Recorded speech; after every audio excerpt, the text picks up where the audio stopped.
Hey there foodies, welcome back to my channel, and if you're new here, welcome to my channel where I make delicious homemade recipes. So today we're gonna make some nice, juicy, soft, and delicious Gulab Jamun. So for Gulab Jamun, it's a two-part process. You need to make your sugar syrup and you need to make your gulab mixture. So here I have everything for both parts of the process. So I have 4 cups of water here, 1.5 cups of white sugar, 8 cardamom pods. So for the cardamom pods, I just crack them open a little bit so that the little seeds inside can come out and you can get like the full effect of the flavor. I have 1 teaspoon of vanilla essence, 1 tablespoon of lemon juice for avoiding crystallizing of the sugar. Also, it does add like a nice flavor to the syrup. And this is optional. This is half teaspoon of ginger powder. If you want to use fresh ginger, you can go ahead and use it. So for my gulab mixture, here I have 2.5 cups of full cream milk powder. Make sure it's full cream and not non-fat, because your mixture, when you're gonna try to form your gulab balls and when you're also gonna fry them, it's not gonna hold up. It's gonna fall apart in most cases. So make sure it's full cream. I have 3/4 cups of room temperature evaporated milk, 1 teaspoon of ground cardamom, 1 teaspoon of freshly grated nutmeg, and 1/4 cup of all-purpose flour. So to begin, we're gonna do our syrup first and let that come up to a nice boil, and then we'll proceed to make the mixture. So let's start making our syrup. Okay, so to my pot here, I'll add all of my sugar,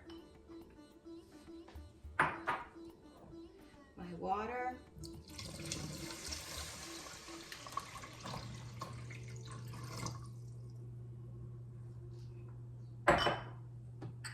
cardamom pods, ginger powder,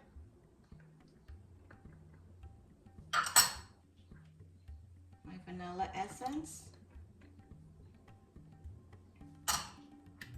and my lemon juice.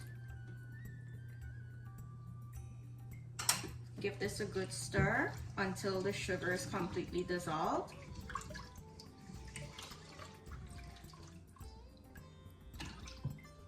Now that my sugar has completely dissolved, what I'll do, I have my heat on medium, number 6 for an electric stove.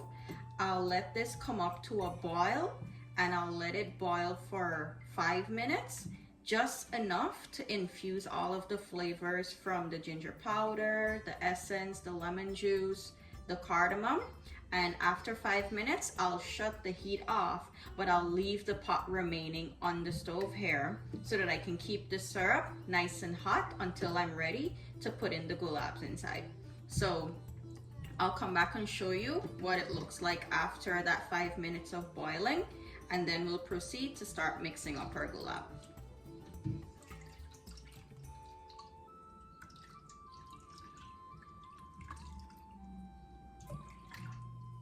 So my syrup has been boiling for 5 minutes, and it's time for me to turn it off. And like I said, I'm gonna turn it off and leave it on the heat here to continue to stay hot whilst we make our gulab mixture. So let's go start mixing that up. Our syrup has finished boiling. So now I'm ready to make my gulab mixture. So to my milk powder, I'll add my spices, flour, nutmeg, and before I forgot to mention that I usually use baking powder and softened ghee. So I'm just gonna add that in. Give it a mix. It's really well mixed in. I'll add my ghee in now. This little bit that's left here, keep it to the side. You might need it when you're gonna roll out your gulab balls. So I'm just gonna work this into the flour and milk powder with my clean hands.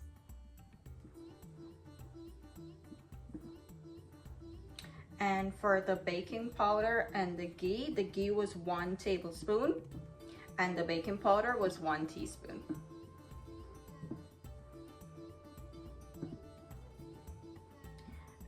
And guys, do remember that all of my ingredients and the specific measurements that I use are always listed in the description box below. So always feel free to go down, tap more if you're looking at it on your phones or your laptops, and you'll see everything listed there for you. Okay, so I have my ghee worked in really good here. I'm gonna gradually start to add my milk and mix it in with the flour and the milk powder. So depending on the brand of milk powder and possibly the weather that you're making this in, you may need more or less milk. So just gradually add your milk and I'll show you what the texture should be after doing that. So just add as needed.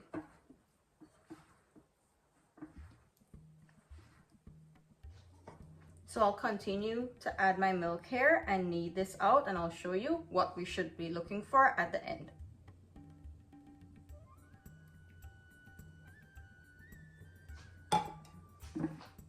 So my mixture came together really well. What I'm gonna do, I'll scrape the bowl down and I'll transfer it to a silicone mat here so I can further knead it, because you need to knead this as smooth as it possibly can get to avoid it from breaking up and getting cracks. And I also washed my hands. That helps with the sticking. So now what I'll do, I'll just keep pressing it and kneading it until it becomes a nice smooth ball. And this can be a really tricky recipe, but after a few tries, I'm sure you guys are gonna master it. So if you try it and it doesn't work the first time, don't feel discouraged.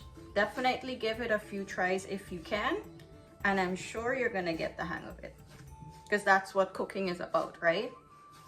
We all didn't know how to make something good at the beginning or perfect at the beginning. I'm sure it took some time. So don't feel discouraged.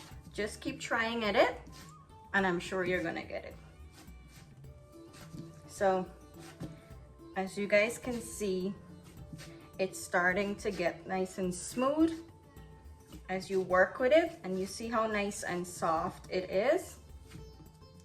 That's what you want. You want it to be soft but enough to hold its shape when you're gonna roll it out into a ball.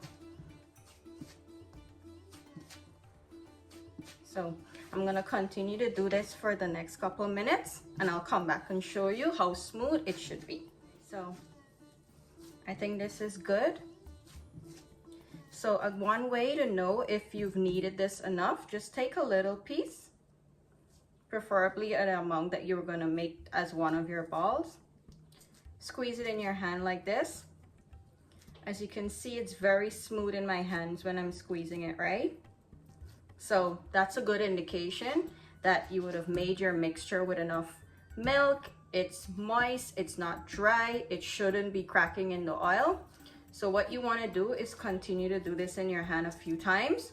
Once you see it's fully compact and smooth, and then is when you're going to roll it into a nice ball.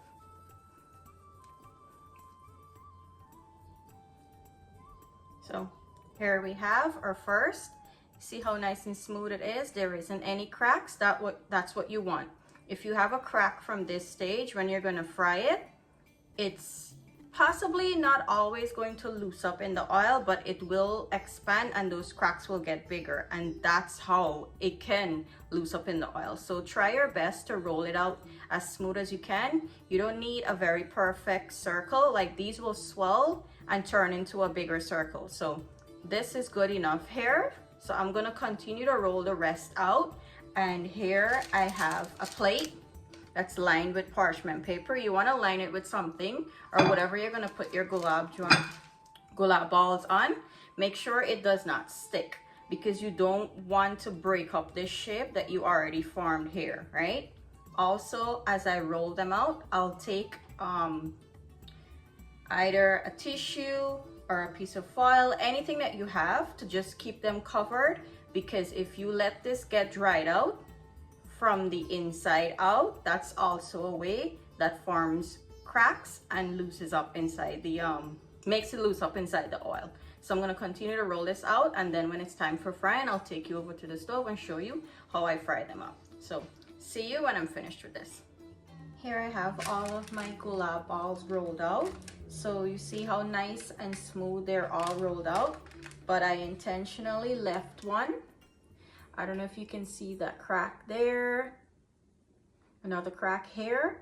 So I'll show you what can possibly happen in the oil when you leave it cracked like this versus being, you know, smooth. So let's do an experiment. So I'll show you. It may loose, it may not loose. You just never know. So to avoid it, just try to roll it as smooth as possible.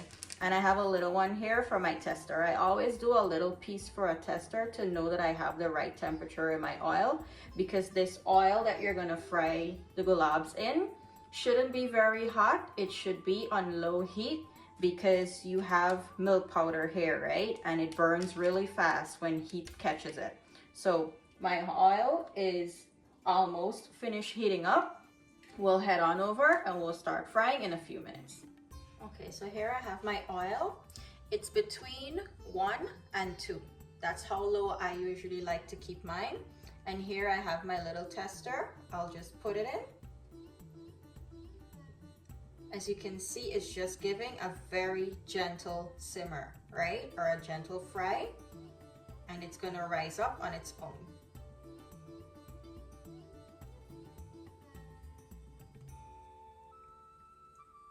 Just give it a few tosses, because you don't want it to have any of the burn spots at the bottom, right? And another way to avoid that, you see how I have this frying spoon here? You can keep it in the oil in the spoon, and it would keep it from getting that hot spot at the bottom.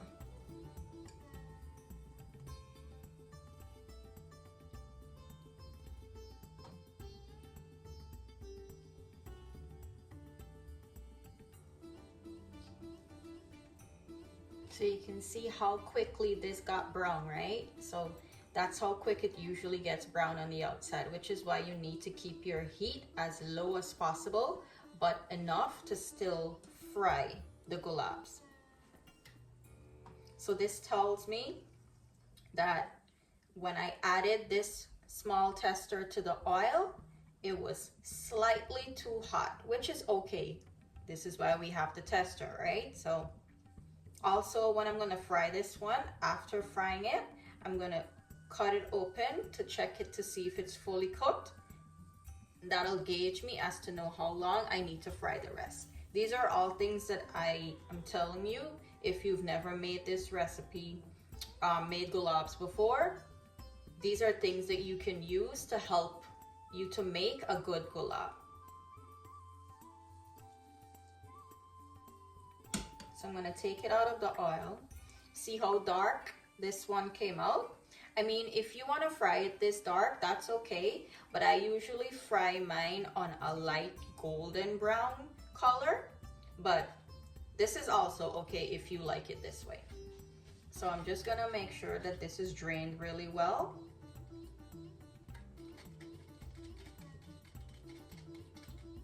They usually drain really well. Like all of the oil, I can see none of the oil in it right now. So what I'm gonna do, I'll just let it cool down for a few seconds because I don't want to burn my fingers, and I'll open it up and show you what it's looking like on the inside.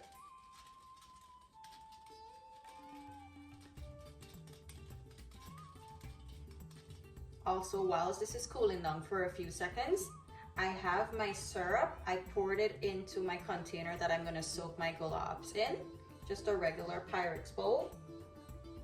What I'm gonna do as I fry, I'm gonna take my gulabs and put it in the syrup. So I found that when I take the hot gulabs and put it directly into the syrup, it soaks up better because you're putting hot with hot, right? So that liquid will continue to penetrate into the gulab. If I was to leave my gulabs to cool down and then put it into the syrup, I find that it doesn't always soak through entirely as it should. So that's another tip or trick that you can use when you're making Gulab Jamun. So I think this is good enough now. Yes, this is good enough. So let's just open it up on the inside. See? It's cooked. So I'm gonna continue to fry the rest and I'll show you how I do that, and then we'll add them to the syrup. When I add my gulabs, I don't put them directly into the oil because it has a lot of heat at the bottom of the pan. What I do, I add them in here and then I drop them in the oil and then I release them. So I'll show you. So here I'm just adding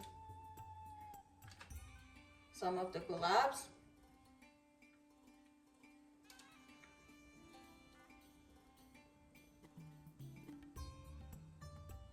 I also don't add a lot at the same time.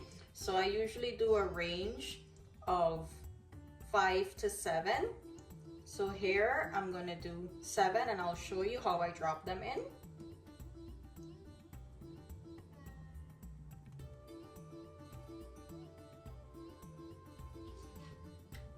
And they're starting to get the little bubbling from the oil.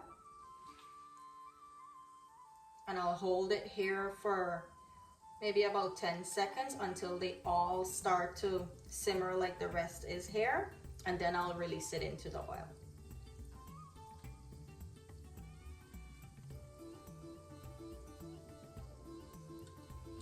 Okay, so I'll just drop them in.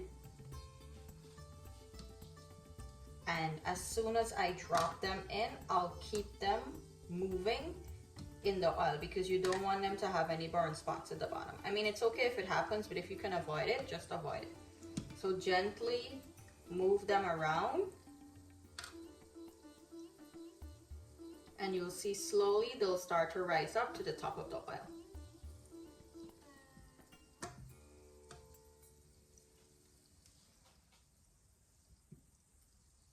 So they're starting to rise up. As you can see, they're floating now in the oil. I'll continue to slowly turn them, and when it achieves the golden brown color that I like, I'll show you what that is, and then I'll continue to fry the rest. So our gulabs have been frying for almost 5 minutes on extreme low heat, and I'm almost ready to take them out. Another tip too is that once these rise up and float like this, that tells you that the inside has almost cooked. So as you continue to fry it to the color that you like, it will continue to cook through on the inside. So that's another thing that you can take at hand when you're gonna attempt to make Gulab Jamun, to ensure that your gulabs are fully cooked on the inside. So here I'll show you the color that I like to have my gulabs at. Let me just drain them really well. Okay, my oil has stopped dripping from at the bottom, so that's how I know it's completely drained.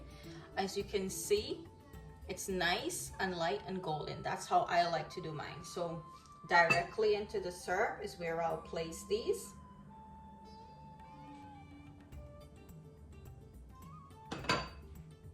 Just pick them up and drop them in, because I don't want to put the spoon from the oil into the syrup, and then when I'm going to put the spoon back into the oil here, it's going to start having a reaction. So I'll continue to fry the rest and I'll come back and show you what they look like in the syrup. So one more tips. You guys must say that I'm giving you all of these tips, right? I hope I'm not annoying you, but I'm trying to tell you things that'll help you to have a good end product from this recipe.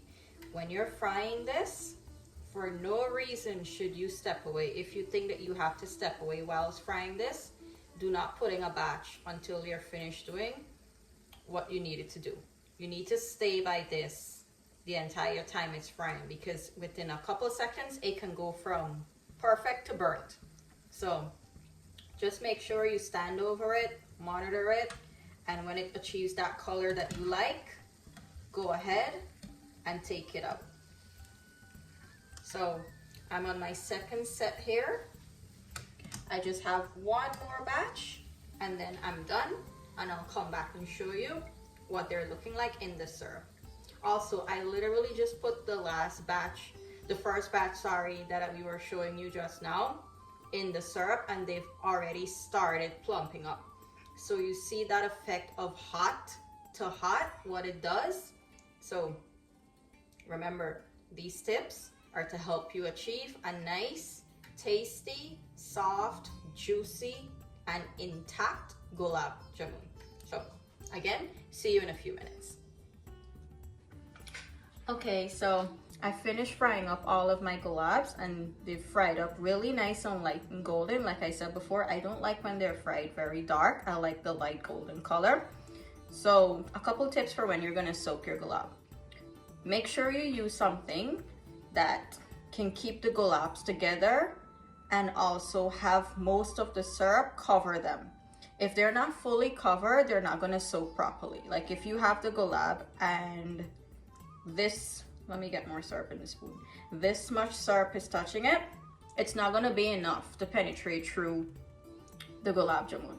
So like most of mine is submerged, and it's okay that I have these couple at the top that is like halfway covered. It's gonna be fine, because what's gonna happen as I take from the bottom, those will fall to the bottom and they will continue to soak until they have no more room to take syrup up. Now, this is where the best tip comes in. Remember, I was using the hot gulab into the hot syrup. Now, the trick with that is usually you need to soak gulab for at least 2 hours or overnight for best results. I will show you that this has been soaking for almost 30 minutes, and look at this. This is fully soaked. I don't need to wait 2 hours. So if you guys want gulab really fast, it doesn't take long to make, it doesn't take long to fry, the syrup doesn't take a long time either. So if you don't want to wait 2 hours or overnight for gulab, try my trick and see if it works for you. If it does, definitely hit me up in the comments and say, hey, I tried it and it worked for me. So what I'm going to do here, I'll just let these soak for an additional 10 to 15 minutes so that the rest that I put in here can get a chance to soak up the syrup, and then I'll cut into one and show you how juicy and soft it is on the inside. So see you in a few minutes. Here we have our delicious Gulab Jamun. See how nice and plump they are, and look how nice and soft it is. So I'm gonna cut into one and show you what it looks like on the inside. Like, look, I'll squeeze and juice will come out. See how nice and soaked it is? So let's cut into one. The knife went through like butter. Here you go. And I'll do this as well, just to make you drool. Look at that juice coming out. So here you have the best Gulab Jamun recipe that you'll ever come across. If you guys give this recipe a try, I'm absolutely certain that you will love it, and you'll see Gulab Jamun is not as intimidating as it actually can look sometimes. It's very easy, and if you follow all the tips and tricks that I would have told you about while we were making this, you're gonna have an excellent Gulab Jamun. So if you like my content, if you're new here, do subscribe to the channel, and I'm sure you're going to enjoy all my other recipes. Thank you guys for watching today. Do enjoy the rest of your day, and see you on the next recipe. Bye.